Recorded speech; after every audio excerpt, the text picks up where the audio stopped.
പൊതുവെ സ്ത്രീകളെയും പുരുഷന്മാരെയും തമ്മിൽ വേർതിരിക്കുന്ന ഒരു പ്രധാന കാര്യം സൂചിപ്പിച്ചുകൊണ്ടാണ്. അതായത് സ്ത്രീകൾക്ക് പുരുഷന്മാരെ പോലെ അല്ല മനസ്സ്.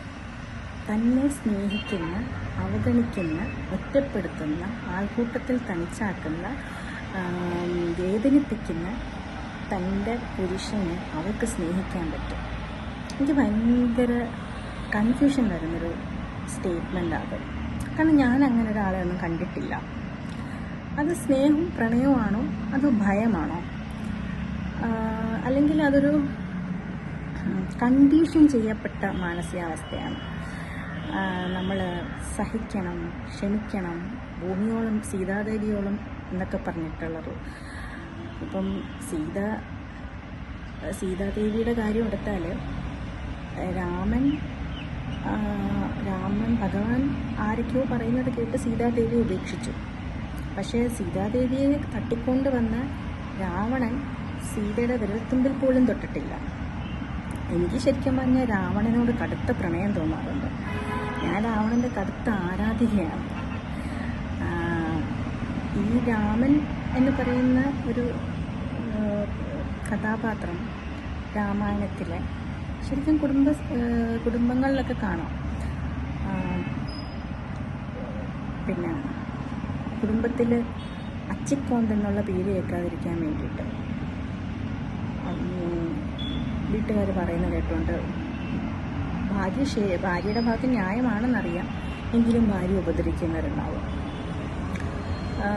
പെങ്ങൾ പറയുന്ന കേട്ടുകൊണ്ട് ഭാര്യ ഉപദ്രവിക്കുന്നവരുണ്ട്. കാരണം ഈ അച്ചിക്കോണ്ടെന്നുള്ള വിളി കേട്ട് കഴിഞ്ഞാൽ പുരുഷത്വത്തിന് എന്തോ വലിയ കേട് സംഭവിക്കുന്നവർ വിചാരിക്കുന്നു.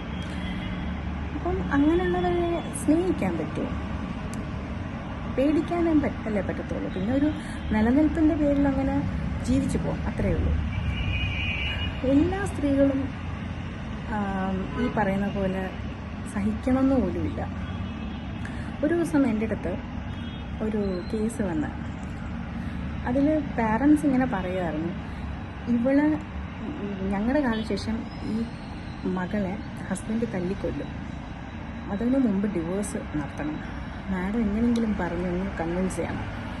അപ്പം അച്ഛനമ്മയും പുറത്തിറങ്ങിയപ്പോൾ ഞാൻ ചോദിച്ചു എന്താ ശരിക്കും പറഞ്ഞപ്പോൾ ശരിയാണ്, ഞങ്ങൾ തമ്മിൽ നല്ല വഴക്കുണ്ട്, ഉപദ്രവിക്കാറുണ്ട്, ഒക്കെ ഉണ്ട്.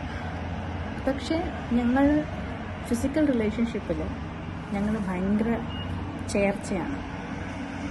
അതൊരു നിസ്സാര കാര്യമല്ല. സൊസൈറ്റിയെ പേടിച്ച് മാത്രമല്ല എല്ലാ സ്ത്രീകളും കുടുംബത്തിൽ പെട്ടുകിടക്കുന്നത്, അതൊരു വലിയ കാര്യമാണ്.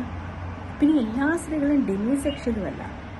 കാരണം പണ്ട് രാമനാഥൻ ഡോക്ടറിൻ്റെ മെൻ്റൽ ഹോസ്പിറ്റലിൽ വർക്ക് ചെയ്യുന്ന സമയത്ത് അവിടെ ഒരു 60 വയസ്സുള്ളൊരു സ്ത്രീയെ കൊണ്ടുവന്നു. അവരുടെ കൂടെ ഹസ്ബൻഡും മകനും ഉണ്ട്. മകൻ്റെ കല്യാണം ഉറപ്പിച്ചിരിക്കുക. അപ്പം ഇവരുടെ പ്രശ്നം ചോദിച്ചറിഞ്ഞിട്ട് ഹസ്ബൻഡിനോടല്ല മകനോടാണ് ഞാൻ കമ്മ്യൂണിക്കേറ്റ് ചെയ്തത്. കാരണം ഡോക്ടർ എന്നെയാണ് അത് പറയാൻ, ഇപ്പം ഞാൻ ട്രെയിനിയാണ്, അപ്പം എനിക്ക് അതൊരു എക്സ്പീരിയൻസ് ആവും. അപ്പം ആ അമ്മയുടെ എന്ന് വെച്ചാൽ അവർക്ക്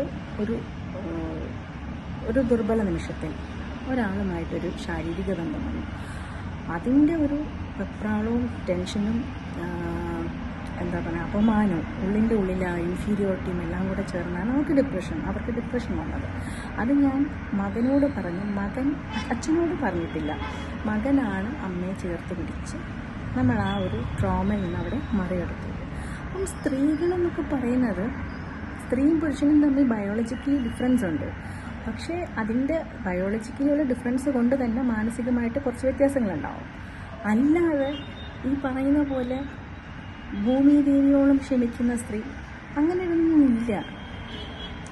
അങ്ങനെ അവഗണിക്കുന്ന, ഒറ്റപ്പെടുത്തുന്ന, ആൾക്കൂട്ടത്തിൽ തനിച്ചാക്കുന്ന, തനിക്ക് വിലയില്ലാത്തവണ്ണം മറ്റുള്ളവരുടെ മുന്നിൽ പെരുമാറുന്ന, തന്നെ നിരന്തരം കുറ്റപ്പെടുത്തുന്ന, തന്നെ അടിമയെ പോലെ കാണുന്ന ഒരു പുരുഷനെ എങ്ങനെ ഒരു സ്ത്രീക്ക് സ്നേഹിക്കാൻ പറ്റും? അതൊക്കെ എഴുതാൻ എളുപ്പമാണ്. എഴുത്തുകാരിൽ നിന്നാണ് ഞാനത് വായിച്ചിട്ടുള്ളത്. എഴുതാൻ നല്ല എളുപ്പമാണ്. പ്രാക്ടിക്കൽ ലൈഫിൽ അത് പറ്റത്തില്ല. കാരണം ലോകത്ത് ഒരടിമയും ഉടമയെ സ്നേഹിച്ച ചരിത്രമില്ല. ഞാൻ സൈക്കോളജിസ്റ്റ് ആയതുകൊണ്ട് എനിക്കിത് പറയാം, എഴുത്തുകാരത് എഴുതേണ്ട കാര്യമില്ല, അവരങ്ങനെ എഴുതിക്കോട്ടെ. അത് വായിക്കാൻ നല്ല സുഖമാണ്, അത് സുഖം തന്നെയാണ്, വായിക്കാനൊരു സുഖമാണ്. കഥകളെപ്പോഴും അങ്ങനെയല്ലേ. പക്ഷേ കഥയ്ക്ക് പിന്നിലെ കഥ എന്ന് പറയുന്നത് അത് പറയാൻ എനിക്ക് അവകാശമുണ്ടല്ലോ. കാരണം ഞാൻ സൈക്കോളജിസ്റ്റാണ്. മനുഷ്യൻ്റെ മനസ്സാണ് ഞാൻ തേടിക്കൊണ്ടേയിരിക്കുന്നത്.